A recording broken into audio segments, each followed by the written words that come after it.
Hello hello, bienvenue dans ce nouvel épisode de Vive Émotion, le podcast qui parle de l'intelligence émotionnelle et de comment la développer. Je suis Alban, coach en intelligence émotionnelle et aujourd'hui nous allons voir comment nos compétences émotionnelles peuvent stimuler l'innovation. Pourquoi parler de l'innovation ? Parce que c'est quelque chose d'essentiel dans le monde qui est en constante évolution et parce que l'innovation ça peut transformer des idées en produits, améliorer des processus ou encore créer des solutions nouvelles. Et devine quoi, l'intelligence émotionnelle a un rôle clé à jouer dans tous ces processus-là. Et du coup, cet épisode est consacré à l'exploration de comment la compréhension de nos émotions et des émotions des autres peut nourrir la créativité, encourager la prise de risque et favoriser l'innovation. Alors pour commencer, quelle est la relation entre l'intelligence émotionnelle et la créativité ? Et comment la compréhension de nos émotions peut alimenter la créativité, qui est un élément essentiel de l'innovation. Lorsqu'on comprend nos émotions, on peut exploiter leur potentiel créatif. La conscience émotionnelle va nous permettre de reconnaître comment nos émotions influencent nos idées et nos pensées. Ça peut nous aider à canaliser notre créativité dans des directions positives en utilisant nos émotions comme source d'inspiration. Par exemple, une émotion comme la frustration, elle peut nous aider à résoudre un problème de manière novatrice. La tristesse, elle peut nous pousser à créer de l'art ou à écrire pour exprimer et pour la laisser sortir. La joie, elle peut nous inspirer à collaborer de manière positive avec d'autres personnes. En comprenant nos émotions, on peut également mieux gérer notre stress ou notre anxiété, qui peuvent souvent entraver le processus créatif. L'intelligence émotionnelle, elle va nous aider à rester calme face à l'incertitude, à prendre des décisions créatives, même lorsqu'on va être confronté à des obstacles. En résumé, la compréhension des émotions, ça va nourrir notre créativité en nous permettant d'exploiter nos émotions comme des forces motrices pour l'innovation. Ça va nous aider à transformer nos idées en actions concrètes et à trouver des solutions innovantes aux défis qui se présentent. L'innovation, ça va souvent impliquer de prendre des risques. Donc comment l'intelligence émotionnelle peut-elle jouer un rôle dans ce processus ? En fait, l'innovation implique souvent de sortir de sa zone de confort et du coup de prendre des risques. Ça peut susciter des émotions comme de la peur, de l'incertitude, de l'anxiété. Et du coup, en comprenant et en régulant ces émotions, on peut les réguler de manière à ne pas les laisser nous paralyser. Par exemple, si on ressent de la peur face à un risque, une bonne régulation émotionnelle va nous permettre de canaliser nos émotions en énergie positive.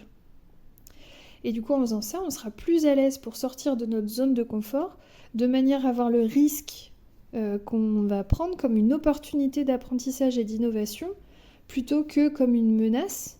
Et du coup, on va pouvoir explorer de nouvelles idées. En plus, l'intelligence émotionnelle, elle va nous aider à évaluer de manière plus objective les risques.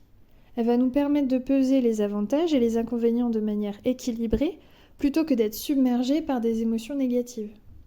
En encourageant la prise de risque, l'intelligence émotionnelle, elle va favoriser l'exploration de nouvelles idées, de nouvelles approches.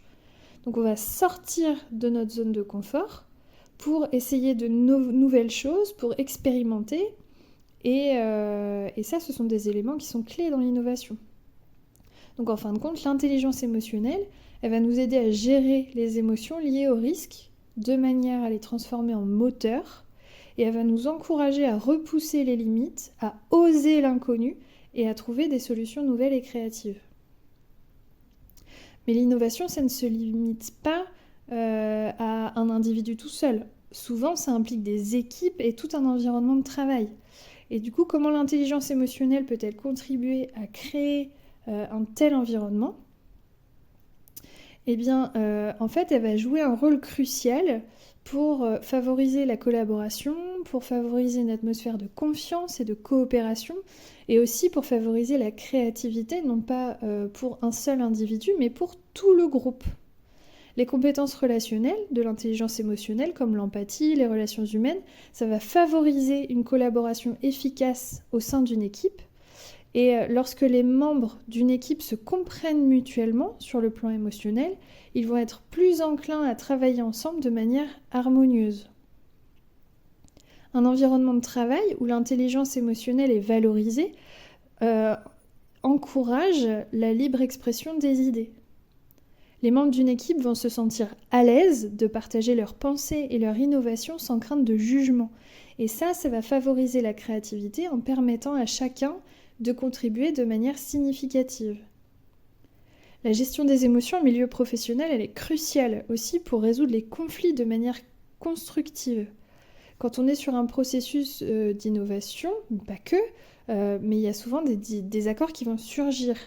Et les compétences d'intelligence émotionnelle vont aider à désamorcer les tensions et à trouver des solutions pour favoriser cette innovation et pour la résolution de conflits en général.